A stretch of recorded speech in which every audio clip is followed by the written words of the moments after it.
किसान साथियों राम राम। आशा और उम्मीद करता हूं कि आप सब ठीक ठाक होंगे। साथियों, आज मैं चने की फसल के ऊपर वीडियो बनाने जा रहा हूं और चने के अंदर जो मेन बीमारी आने वाली है उसके बारे में आपको बताने जा रहा हूं। और जो बीमारी आएगी उसको रोकें कैसे, वो भी प्रभावी रोकथाम मैं आपको बताने जा रहा हूं। साथियों, इसी तरह की जानकारियां जो आगे आने वाला समय जो हमारी सावणी की फसल का आएगा, उस फसल के अंदर जो अनेक प्रकार की बीमारी आती है, चाहे जड़गलन हो, चाहे गुलाबी सुंडी हो, सफ़ेद मक्खी जो नरमा में आती हो, चाहे मूंग और मोठ ग्वार के अंदर पीलापन हो, हर तरह की जानकारियां और प्रभावी रूप से कम खर्चे में कैसे रोकी जा सकती है, मैं इसी तरह के खेतों में जाकर के वीडियो आपके लिए अपलोड करता रहूँगा। और मैंने ये किसान को सुरक्षित करने और किसान की पैदावार बढ़ाने का जो बीड़ा उठाया है, मैं ये बीड़ा लगातार चालू रखूँगा ताकि किसान को किसी प्रकार की समस्या भी नहीं आए और किसान अपने खेत के अंदर ठीक ठाक कम से कम खर्चे के अंदर अपना उत्पादन बढ़ा सके। और मैं इसीलिए तो ये आप कह रहा हूँ कि आप कंपनियों के चक्कर में, दवा विक्रेताओं के चक्कर में पड़ करके अनेक प्रकार के खर्चे करते हैं जिससे कोई रिजल्ट भी नहीं होता और किसान को काफ़ी नुकसान होता है। किसान का बहुत बड़ा बिल बन जाता है। जब वो फसल निकालता है, बेचता है, तो भाव नहीं मिलने के कारण बचत तो उसको होती ही नहीं है।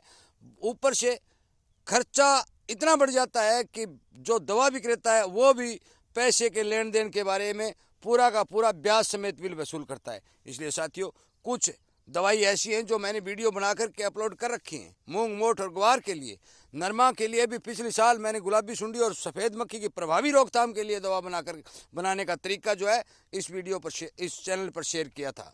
आगे भी मैं करता रहूँगा, इसलिए कृपया करके आप इस चैनल के साथ जुड़ करके इन बातों का फ़ायदा उठाएं और अपने खेत के अंदर कम खर्चे में पैदावार बढ़ाएं।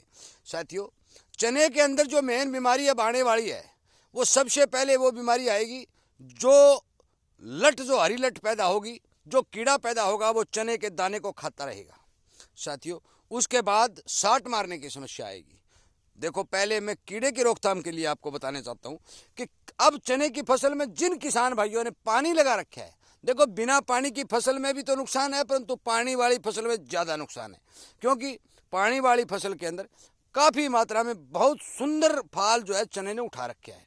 साथियों, बिना पानी वाला जो चना है उसका रंग काला पड़ चुका है, फाल कम है, परंतु वो कीड़े वाली शिकायत है वो उसमें भी हो सकती है। इसलिए कृपया करके मैं जो दवाई बता रहा हूँ उस दवाई का नाम है प्रोक्लेम, और उसके अंदर जो साल्ट होता है उसका साल्ट का नाम है इमामेक्टिन बेंजोएट 5 इमामेक्टिन बेंजोएट 5% वाली आप खरीद लें। उसका रेट 180, 200, 220 रुपये 100 ग्राम की डब्बी का लगता है। 1 एकड़ के लिए या 1 बिग्गा के लिए एक डब्बी पर्याप्त मात्रा में काम करती है। तो मान के चलो कि आपका 250 रुपये का खर्चा हुआ। और यदि राजस्थान के किसान इस वीडियो को सुन रहे हैं तो वो 100 ग्राम की डब्बी आप 1.5 बिग्गा तक कर सकते हैं, जो 5 कनाल का बिगा होता है। मैं हरियाणा का रहने वाला हूँ और हरियाणा के 8 कनाल की डोज बता रहा हूँ।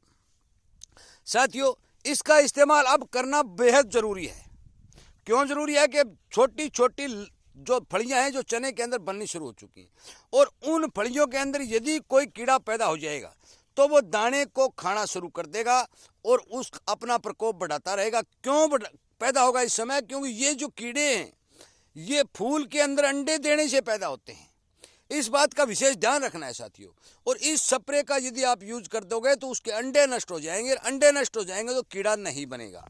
साथियों, एक स्प्रे अब करने के बाद आप ठीक 15 दिन बाद एक स्प्रे इसी दवाई की ओर निकाल सकते हैं।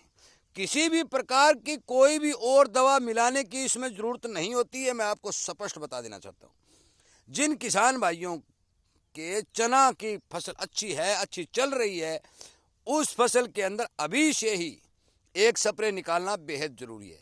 इमामेक्टिन बेंजोएट 5% वाली जो प्रोक्लेम की आती है, मैंने रेट समेत आपको बताया कि बाज़ार में इस रेट से मिलेगी और इसकी डोज भी बताई। परंतु पानी के बारे में मैं आपको बता देना चाहता हूं कि पानी फसल की हाइट के हिसाब से डालना पड़ेगा। यदि आपकी फसल थोड़ी छोटी है तो आप 100 लीटर में काम चला सकते हैं, और यदि आपकी फसल की हाइट पूरी बढ़वार है तो मान के चलो कि आपको 150 लीटर से कम पानी नहीं डालना है, क्योंकि यदि आप पानी कम डालेंगे तो चने के पूरे पत्ते नहीं भीगेंगे और उससे रिजल्ट थोड़ा बहुत आपका प्रभावित होगा। साथियों, 100 ग्राम की एक डब्बी प्रति एकड़ के लिए काफ़ी है। 100-150 लीटर पानी के हिसाब से इसके यदि आप स्प्रे करेंगे तो आपके खेत के अंदर, मैं आपको विश्वास दिलाता हूँ कि इस दवाई के प्रयोग से कोई भी कीड़ा पनपेगा ही नहीं। महंगी दवाइयों से बचने के बजाय आप सस्ती दवाई के ऊपर ध्यान दें। ये दवाई ज़्यादा महंगी भी नहीं है, रिजल्ट भी इसका अच्छा, बहुत बेहतर परिणाम देखने को मिलते हैं। साथियों, अनेक तरह की कंपनियां इस दवाई को बना रही हैं और हर जगह जो जहाँ भी इस्तेमाल हो रही है, उस हर किसानों से मैंने बात भी किया, कई सालों से भी बात कर रहा हूँ कि इस दवाई का अच्छा रिजल्ट देखने को मिल रहा है। साथियों, मेरा ध्येय केवल एक है कि किसान को रेट समेत सही दवाई का नाम बता दिया जाए, ताकि किसी भी प्रकार का भ्रम न फैले और किसान का पैसा भी बचे और रिजल्ट भी मिले। मैं आपसे उम्मीद करता हूं कि आप मेरे द्वारा बनाए गए इन वीडियो का फ़ायदा उठाएंगे और अपने खेत की फसल को सुरक्षित रखेंगे। आगे आने वाले समय के अंदर जो भी फसलें आ रही हैं, और उस सावणी की फसल में तो किसान के सामने बहुत ज़्यादा समस्या आती हैं। उन समस्याओं का हल कुछ एक वीडियो मैंने बना भी दिए हैं कि अभी से उस पर काम करोगे, जैसे पुरानी छाछ वाला वीडियो है, अभी से उस पर काम करना शुरू करोगे तो मौके के ऊपर जाके आपको कोई खर्चा नहीं लगेगा, केवल मेहनत लगेगी और मेहनत के बल के ऊपर आप जो है अपनी फसल को बचा सकते हैं, रोग बीमारी से सुरक्षित रख सकते हैं। साथियों, मैं बता देना चाहता हूँ कि नरमा के अंदर सफ़ेद मक्खी और गुलाबी सुंडी की बहुत ज़्यादा प्रकोप देखने को मिलता है और बहुत ज़्यादा जहर बाजार का डालना पड़ता है।